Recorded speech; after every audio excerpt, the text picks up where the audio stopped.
Hey everyone, welcome to episode 5 of New World Video, and we're coming live from, Isabelle's got me working in her garden, I guess. What is even this garden, Isabelle?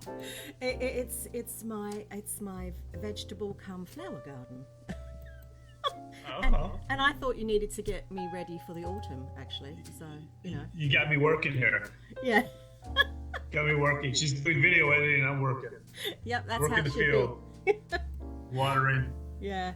Sowing seeds. What is this? This is a cool little set of animations that has me working the garden here. Let me just click into it because I can't remember. It's Two Moon Gardens called Veggie Heaven. Yeah, it's such a cool thing. I've had it for ages, and it took me ages to find it because I couldn't remember what it was called. And veggie garden, that makes sense. Yeah, no, we'll link to it in the YouTube comments. Yeah, you got a bunch of options. You can tend the garden, dig, hoe if you want to be a hoe. Yeah. Remove weeds, I guess, raking, watering. Yeah. Dig on knees. It seems kind of kiki, but here, I'll do that. You're doing a great job, can I just add? All right. Okay. Give you a nice butt shot from there. This is a new little plot of land we're on now, right? We got a little kind of a valley and a waterfall. Yeah. Do you know what? When I first got it, my friend Rosie Hallandale said, "Who buys land in between two edges?" And I was like, "Yeah, I did." Because honestly, I thought, what the heck am I going to do? And then I was like, oh, big cliffs. Shall I do big cliffs? And I was actually quite proud of myself. I think this is the first bit of land that I've actually properly done myself. Because I always get help. I'm useless. So I did, yeah. I'm still doing this. No, this looks really cool. Thanks. Wow. I'm just, I'm camming up and I'm looking and it's like a little kind of slice of Leo DiCaprio Island Heaven. Yeah, I'm just camming out so everyone can see, because you just need a Leo DiCaprio. Yeah. Oh yeah. Can you do anything about that for me? I'll look into it. Yeah, he's down the block in Los Angeles here. Oh, is he? Oh. So yeah. How are you doing? So we have a lot of topics to talk about. I'm doing well. Still hard at Why the Metaverse Matters, the book, but. Great to take a break. So we'll be talking about we gotta talk about Premium Plus, a new offer for Premium Plus. Isabelle's gonna do some live reporting from Dual Universe. Oh, yes. And question about corporations in the metaverse. I also want to talk about Meta failing all of us, or failing the metaverse. And got some reader questions, or one reader question right now. So and just to start things off, if you've been going to New World Notes lately, 100 apologies. TypePad, which I've been using since actually I started the blog at Linden Lab, and then we transferred it over to me. But we started with TypePad, which seemed like a good idea at the time in 2003, but they've been totally hosed for like the last 4 or 5 days at the very least. So images are not loading, or they'll load sporadically, and it's just a giant freaking pain in the ass. So it looks like they're coming out online slowly, and that should be fine now. But all the more reason to do a YouTube video. It's just I can't blog, we'll do more YouTube. Why not? And the answer to everyone's question, yes, I have considered WordPress, and I will move to WordPress at some point. The issue is because I've been blogging for such a long time, I have so many people linking to New World Notes. Like, it's even on Wikipedia as a authoritative source, which is kind of hilarious to me. So I can't get rid of the TypePad blog, but I will at some point gradually move to WordPress and a more stable service. So. That's such a shame. Yeah, that's where I just we're always at there. assume they move the domain and that's it, job done. Well, obviously, I don't know these things, you see. So. Yeah, no, it's wild. But yes, we should be back and running the next day or two, hopefully. And we should jump right into. So we were talking about this before I jumped into the gardening here. So Premium Plus members are now available in Second Life to purchase up to one homeland on their account without the requirement of a full private island region. Yeah, so basically, you can get a homestead, right? So, 'cause normally, to get a homestead from Linden Lab, you'd have to own a region first before you could get the homestead. So what they've given Premium Plus is the ability to have the homestead without having to own the region. However, you've still got to pay for the setup fee, and you still have to pay for the monthly. And I was excited by it, but I was a little bit disappointed because it's still a lot of money. It's a heck of a lot of money. Yeah. You know, and what's yeah. Oh, just real quick, what's the cost savings on paper? If I'm looking at you're not paying. What is it? You're not paying the actual. Let me just get it up. You're not actually paying the region cost. Okay, so you'll just be paying the cost for the homestead, which, to be fair, you know, the average person wants a homestead. So anyone that's a creator or has quite a lot of money, they will want the region. So that's fine. However, people that have joined Premium Plus are paying extra. And I've seen such a lot of, you know, sort of, what do you call it? You know, sort of simmerings about the fact that it's cheaper just to not be a premium member and just go and rent off privately off a region owner, which, to be fair, is. Sorry, I'm just trying to find it right now because I'm looking at my phone. Yeah. The monthly price for a homestead region is $109 US. Yeah, $109 US. And the problem with that is, and it's not a problem, it's just that if you go and rent privately off of, so you have to have a premium account, a Premium Plus account to get that. But if you go and rent privately off, you know, any of the land people that own regions, you can pay less than that because they're quite competitive. So you can end up paying less than that every month for your, you know, your homestead.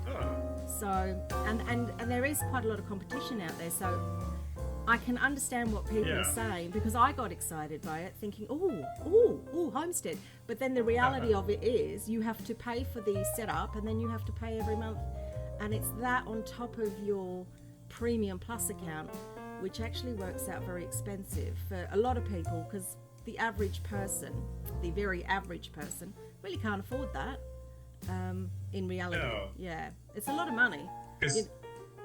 Premium Plus is already $25 a month in the US. Yeah, so don't forget, in Europe we're paying the VAT as well. So, you know, for me, I'm looking at, you know, in the region of £100 every month just to have a homestead and Premium Plus, and well, just a little bit more than £100. That's a heck of a lot of money, you know. And in this time, it's really difficult for, I think, anybody to really afford it. And that's the shame of it. I'm not downing what they've done. I think it's a great thing that they've done. I just wish they'd made it a little bit cheaper. Yeah, made it more competitive against the private landlords, maybe. And I think maybe they would have had a positive, you know, feedback, or, you know, the rippling on the Facebook community would have been a little bit more positive.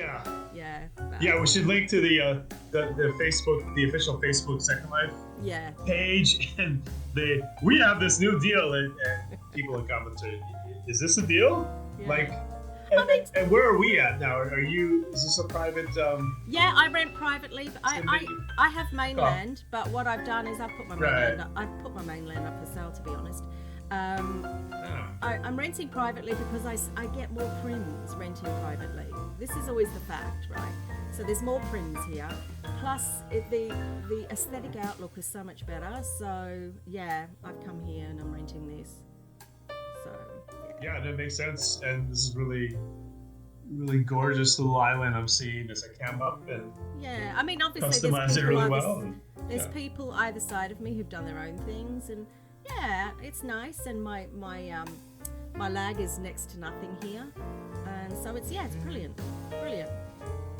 Yeah, I guess the advantage is if you want that extra customer support, you'll pay for the Premium Plus. Yeah, which is what I no do. service. Yeah, definitely. You Yeah. know, I've always been a premium person, and I went to Premium Plus because to me that was a good thing. Right. Yeah, I kind of, like I said, I just wish the homesteads were a little bit more attractive in price for the Premium Plus. Yeah. Well, for the average people. maybe. Yeah. Hopefully, some Lindens are watching this and they'll get their hands. But yeah, I'm always fascinated when Metaverse platform owners end up having to compete with their own user base, which is what we're going to be seeing right now. Yeah. Yeah. So yeah, we'll keep discussing this. I wouldn't be surprised if they adjust the price. I would hope so. Maybe like kind of like Elon Musk, who was like, okay, we're gonna charge $20 a month for a blue check, and then like Stephen fucking King says, "Are you crazy? I'm not doing that." Yeah, but and then Elon goes, "Well, you take $8 a month." Yeah. Do you know what? Which is just nuts. Like, wow, you're gonna change your whole revenue policy because Stephen King protested. Do you know what? I wanted to tweet at Stephen King and say, "And yet you are still here." Yeah, I don't think anyone on Twitter is leaving. I'm not leaving in a rush. We're gonna bitch about it. Yeah. I kind of like Elon Musk because his tweets are just hilarious to me, and his humor is hilarious. So I just sit there and watch, and laugh. It's like he's like a multi-billionaire with like just early onset dad humor, and totally.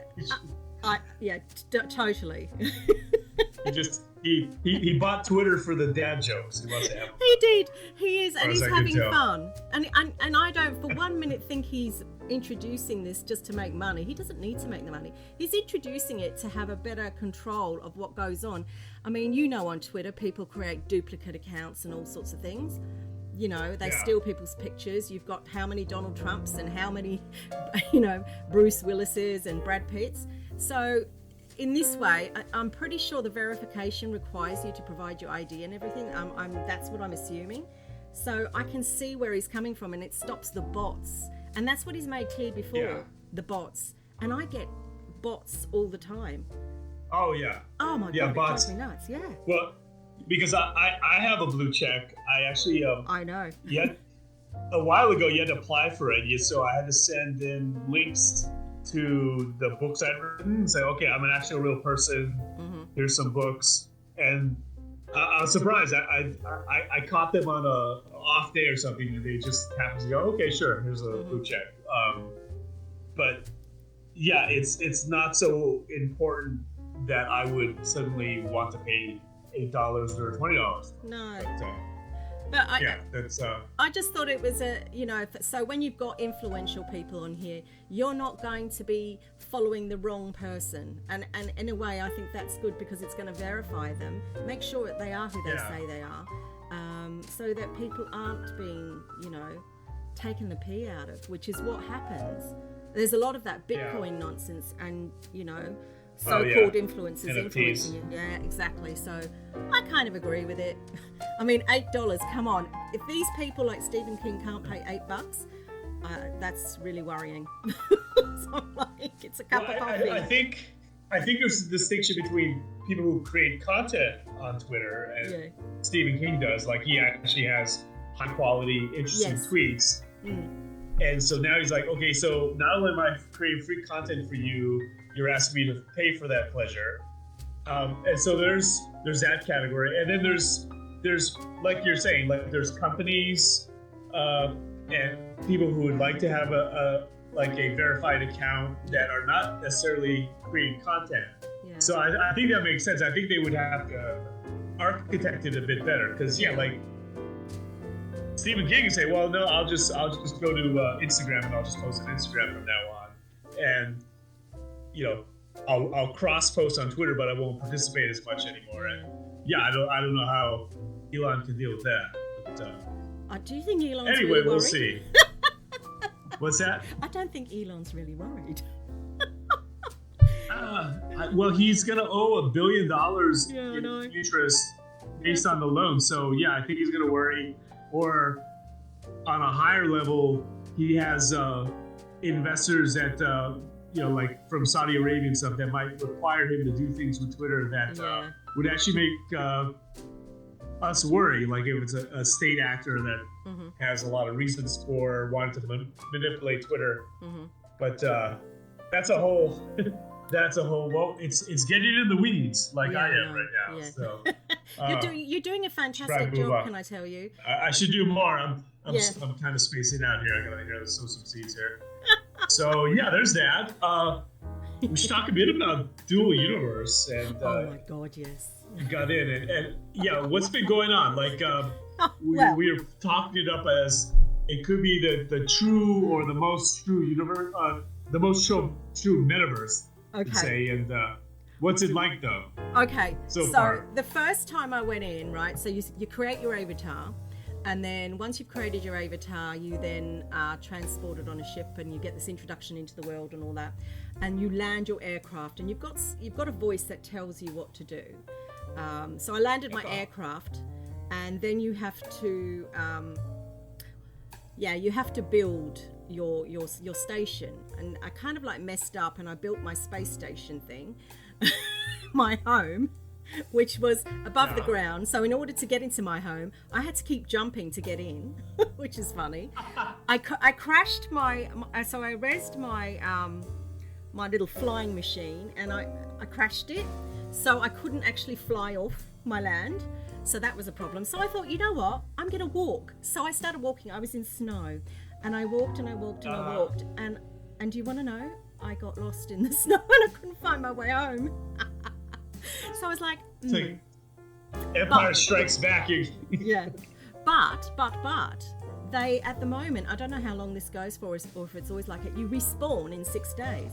So when I logged on again, I respawned and restarted, which was great. So now I've set my home base properly, and I've got, I've not crashed anything, and I've managed to maneuver myself around it. So at the end of this video, I'm going to show you what I've done, and you'll be impressed. It's actually nice graphics, cool. Actually. It's nice graphics. I'm yet to meet people. I don't know if you meet people, because it's a lot of building in there, and I think it encourages people who are creative to build. So I'm yet to do that. I guess I just move along in the experience. Yeah. I think you'll have to actually fly off into space and go to different planets to meet people, or visit you. I'm assuming so, because so I'm looking forward to that. So I'll let you know how it goes. Definitely. Yeah. Very cool. So that's good. And what's up with corporations in the metaverse? We'll post a link, but I was interviewed by Vice magazine about this whole topic of there's all these companies now wanting to get into the metaverse. Is very much a repeat of what happened with Second Life in 2006 to 2009 or so.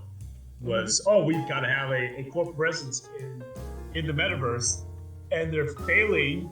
And so I talked a lot about that with the reporter Samantha Cole, and really is saying it's because they kind of treat it like even like we were talking about Twitter, like there's a lot of official corporate presence accounts on Twitter, but they don't really do much with it. They just put the logo on their Twitter account, and they'll occasionally announce some news, and that's really it. And people don't really engage with it. And the problem's even more challenging in a virtual world like Second Life or Decentraland's another one they use a lot. Fortnite, Roblox it's an active thing. You have to have someone there almost 24/7. At least when you or have regular events like weekly events or something like that. Like it's a dynamic. It's called a virtual world for a reason. It's a world. Things happen. It evolves. Yeah. People appear there and have a social presence, and so they kind of miss that. They miss the creative aspect, and that people can create. Well, in a full-fledged metaverse platform, they can create most of what they want to create, either through their avatars or adjust the environment or add customizable objects, and that doesn't happen. So really, it's these companies get excited about the metaverse because it's the buzzword again, but don't really look at what it's all capable of doing. And all these platforms have some of these capabilities of creativity, and they don't really leverage that, or the community is leveraging it. And so, they really need to sit back and think about that. And they need to hire someone full time to be doing, running the metaverse activity, because it is a full time job if they really want to do it right. Yeah, well, yeah, exactly. It's not just a side hobby, is it?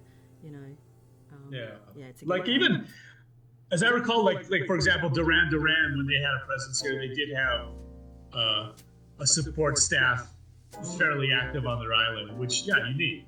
Yeah, I see that that still exists. Does that mean that they still own it, or what does that mean? Do you think?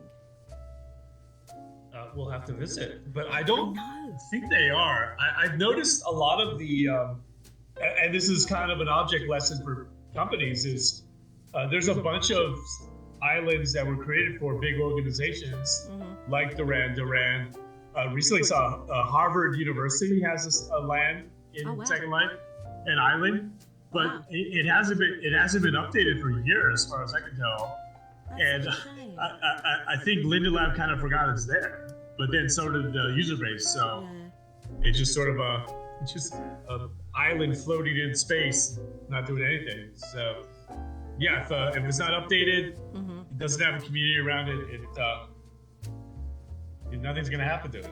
So Well, if you can get Brad Pitt to move in, hey, keep him busy. I have a Brad Pitt story related to Second Life, but I'm gonna save it for the book though. It's pretty wild. That means I've got to buy it.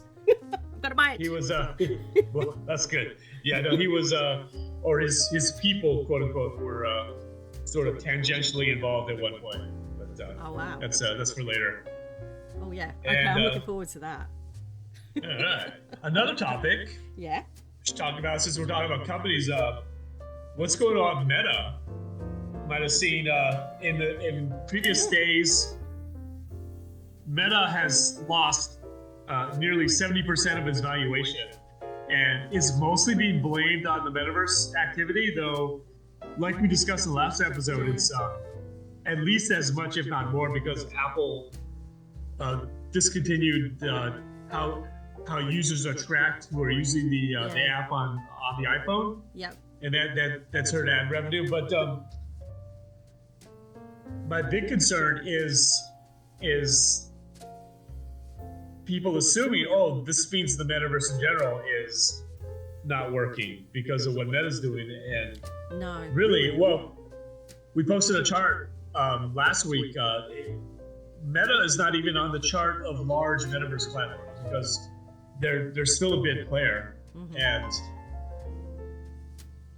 that was in the Wall Street Journal report about Meta failing. Is they just said actually the Second Life, the cyber world, I think they call it, is still larger than Meta's Horizon worlds. So, do you know, I've heard about Horizon Worlds for so long, but I don't know anyone that's experienced Horizon Worlds. Not one person. No, I don't. I looked at it a bit and it was, well, really, it's just because hardly anyone's using it. So it's like, what's the point? So I'll wait until we see some growth in it, if we ever do. Oh, yeah. Yeah. You're hoeing. I'll keep hoeing. I am hoeing. You're such a hoer. You're like a hoe. Do you? So, I do. We should. In your 3-piece suit. That's how to hoe. Yeah. I swear to God, one day we need to improve your avatar. Can I just say it? We just need to. We totally should. Yeah. We should open up to readers. Like, this has always been kind of the style, is I want to wear a white suit. It's it's a tribute to the famous American journalist Tom Wolfe, who Tom Wolfe in real life as a reporter, he'd go everywhere in a cream-colored white suit, and he'd hang out with motorcycle gangs, so they're all covered in leather and dirt, and he shows up in a white suit and he's sitting there taking notes. And so I thought it would I love that. I'll go in Second Life and I'll wear the white suit, and no matter what's going on, including like there's a sex orgy or there's a battle back and forth, and I'm sitting there with a white suit. But if you have recommendations for a new white suit and an avatar that sort of looks like this, then I'll do a study recce, and see what I can. Yeah, see. We'll do a makeover episode. That'd be fun. Oh my god. And that'd be fun because I'd have to tell you what to do. Yeah, I gave up customizing the avatar just because the UI never really improved. Yeah. And at one point I just said, fuck this. This is insane. This is not improved since 2003. So why should I be basically creating content for Linden Lab by making my avatar look good when they're not willing to make the changes to make that easy? And you've seen this with Dual Universe and other platforms. Usually customizing your avatar is not anywhere this difficult. No. And the thing is, because I have heard that they are doing something with the avatars, aren't they? They're hoping to make the starter avatar far more better than it is, and so I'm waiting for that, because I think that'll be a great change for people, because people get despondent. They come in and they see all these gorgeous avatars, like me. And it like you, yes. Yeah, and they just think, oh. Yeah. They're stunned. No, it's an immediate hurdle. Yeah, it is. It's hard for people. It's bad enough learning to walk. Yeah. Or the new user goes, okay, well, how do I make my avatar look as good as yours? Mm-hmm. And then they go, okay, it's easy. You just have to go teleport to this place. Yeah. You have to find something you like. You have to get the box.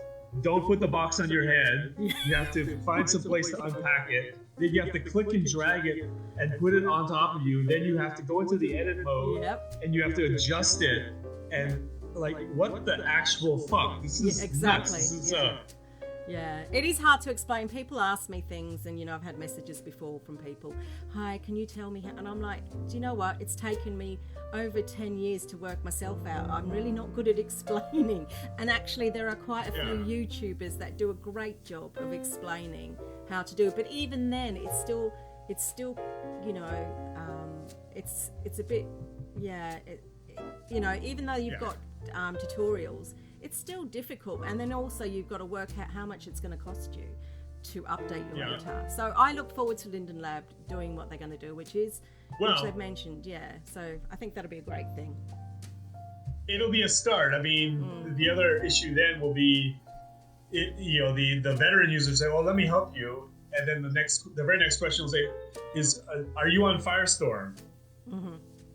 And then the new user got, I don't know what Firestorm is. So on a base level, they don't have the same reality. No, exactly, because it looks all, slightly, quite a lot different. All the buttons are changed in different places, and it's kind of wild. Well, a lot of my book is going to be about that. Like, how did Linden Lab miss this opportunity so badly that it's still, even now, almost 20 years from when they launched, it's still hard to adjust your avatar, which it's amazing. And all these bodies coming out, it's so hard for people. They can't keep up. You just get used to a body, and then all of a sudden another one's out, and I can't even keep up, so I don't bother anymore. It's something. It's just too much. Anyway. Readers' questions. We have time for readers' questions. So Kitty Revolver asks, this is kind of related to the metaverse in general, metaverse platforms, is how do we monetize them without targeted ads or predatory marketing, not only for children and teens, but also adults of all ages, basically looking for ways around predatory uses of data for all ages. And that's been a big question. In fact, I was just thinking about that for the book. I'll just tell a story. I walked into Linden Lab early on, and I saw some really high-end, polished-looking, kind of cool corporate types in a meeting with the Linden Lab executives. And I'm like, who is that? And I was like, no, that's MTV. MTV is here. Oh my God. And they want to do a big experience in Second Life. But that was one of their upfront questions was, well, we need the user data. And Linden Lab said, fuck no. Yeah. You know, people can opt in to give you data, but we're not giving you the user data. But a lot of worlds have not done that. Like Meta very famously said, no, we're going to track your user data if you're using our headset. And it's more of a problem even like, we'll say Roblox, which is hugely popular, but it's mostly kids using it. And they recently announced, Roblox, the company, announced a ban on advertising to users 13 and under, which is something, but it's, okay, what about kids who are still minors, who are 14 or 15 and so on? So, exactly, yeah, it's still a hot issue. I think the main problem is government regulators have not really figured this out yet. And they're just barely understanding that there's these things called metaverse platforms, that they're very huge, and either it's kids and the parents are not fully informed about what's going on in them, or it's adults and they get even an adult, you get a terms of service and it could say all kinds of things about what data we're going to use, and most people don't see it. So really, to answer Kitty's question, I think we're going to need some government oversight, and I think that's going to happen. I've talked to people associated with the U.S. government in Congress recently, and they're looking into questions like this. I've also talked to people in the EU. They're starting to look into this, so it is going to happen. And I think one reason Roblox is self-regulated is they know it's going to happen at some point. But another topic or another solution is what's called the Glass-Steagall Act, which in the U.S. means it forbids banks from being investors and vice versa, and it keeps a separation. And that was kind of done away with. That law was done away with. That led to the housing crisis in 2008, 2009. And a Linden Lab vet I was talking to said, well, we need the Glass-Steagall Act, but for data. So a company can own a metaverse platform, but they can't use the data for monetizing through ads. Like that could be another company. Yeah.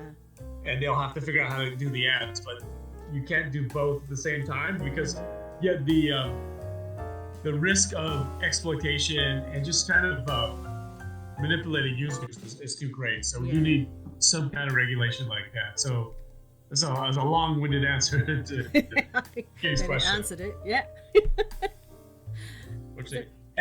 I'm getting attacked by bees. I'm hearing bees. Yeah, I know. You're doing a great job because my flowers are pollinating right now. So, yeah, look at it. Huh. Look at it. It's absolutely gorgeous. Do they actually grow? Don't be ridiculous. Oh, wow, they're growing. That's so cool. Huh. This reminds me, I've got to water my giant marijuana plant in my own headquarters. I've had that since 2004, I think. And, have you? You click it, and it says, "Do you want to water?" And if you say yes, you actually have to do a water dance, and you have to bend down and pray to the gods to start watering, and a giant storm cloud appears and starts watering. I like the sound of that. Oh, I love it. Oh, that sounds brilliant. Yeah, I definitely like the sound of that. I'll send. I think anyone can water it, so you can go to. Oh yeah, we'll have to, so that I can go and play with it. Well, cool. Thanks so much, and thanks for letting me work in your garden. Oh no, it's totally my pleasure. Every week, if you could come and do this, sweating away, that would be great. Thank you. I'm your strapping gardener, working in your field. Yeah, you're doing a great job. Mind the bees behind you. Oh yes, but yeah, thanks everyone for watching, and please post other comments that we can address or other questions we can address in future episodes, and of course, like and subscribe. All right, thanks everybody. Thanks you all. Bye. I think I got bit. Bye. Bye. Bye. Bye. I remember like it was yesterday. The panic, the hysteria, and then the acceptance. Acceptance that Earth was going to be destroyed, and our only grim consolation was that there was nothing we could do to stop it. The neutron star collided, and millions of years of our history got wiped out in an instant.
Greetings.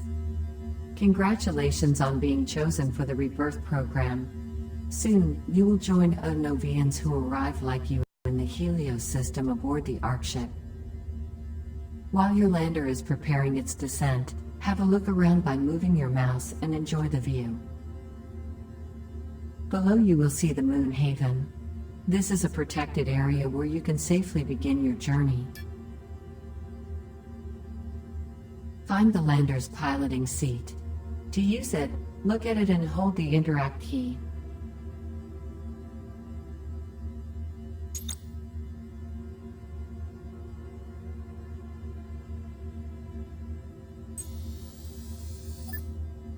Activating final descent phase. This is the lander from the outside. You can move the mouse to look at it from different angles.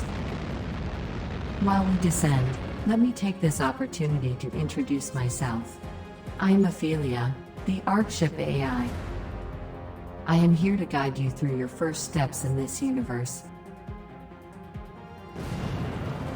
Your lander is now entering Haven's atmosphere.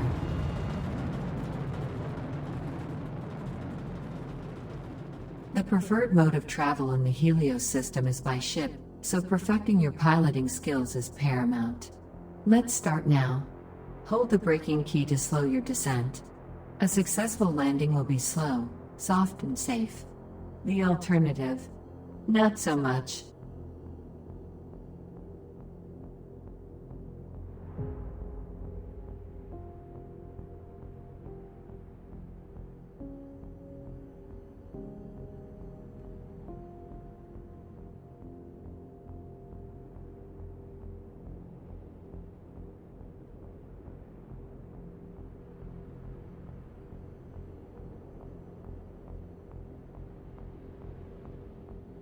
Deploying territory units.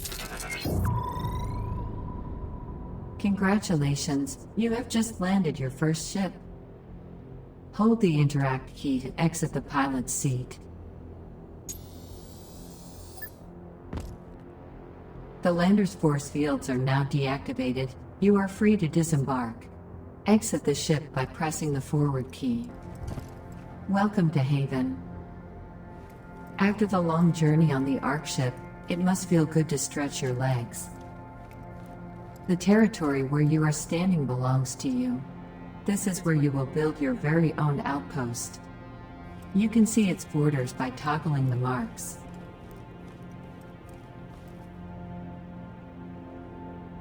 On the top right of your screen is a mini map showing your territory with your lander in the center. This parcel is about 1 kilometer wide. In the future, you will be able to claim more territories, but let's not get ahead of ourselves. Walk around using the movement keys. You can run by holding the shift key while moving.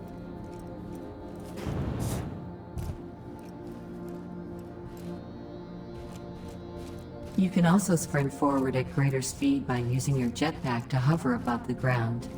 Simply double tap the forward key. Good work. You're doing well so far, but there's still so much to see. Let's continue.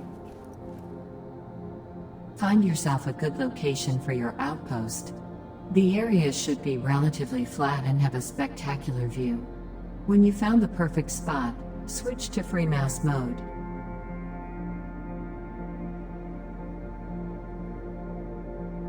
With the free mouse, the lateral menu shows the available. Begin by using a terraforming tool to flatten an area for the outpost. Locate the highlighted flatten tool. Double-click the icon to equip the tool. You can also right-click the icon and select Equip. Leave the free mouse mode. As the name implies, the flattening tool flattens the ground. Point your reticle down and sweep the ground while holding the left mouse button. This will raise or lower the ground to the height where you activate. Once you have flattened some terrain, let's see if there is enough room for your outpost. Open your inventory again.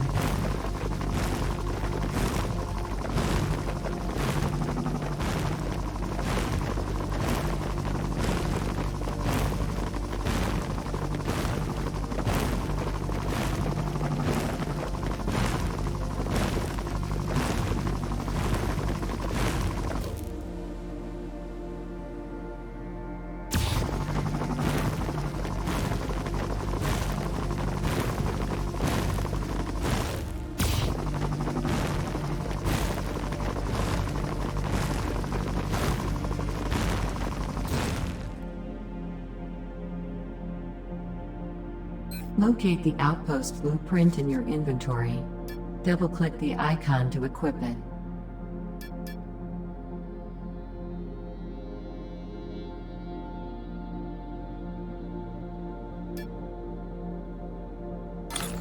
Notice the deploy tool creates a preview for you. You can use the precision keys to move the preview and then walk around the projection. Decide where you want to place your outpost. Walk around the preview. Do you have enough flat ground for your outpost? You can hold the rotation key and use the mouse wheel to rotate the preview. The flatten tool is now in your toolbar at the bottom of the screen.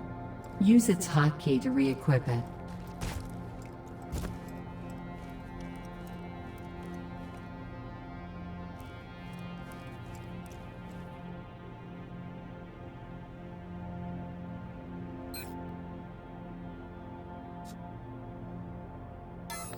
Welcome home. You have deployed your outpost. Let's explore it. Use the help key to display information about. Isn't that helpful? Now go to a door and try again.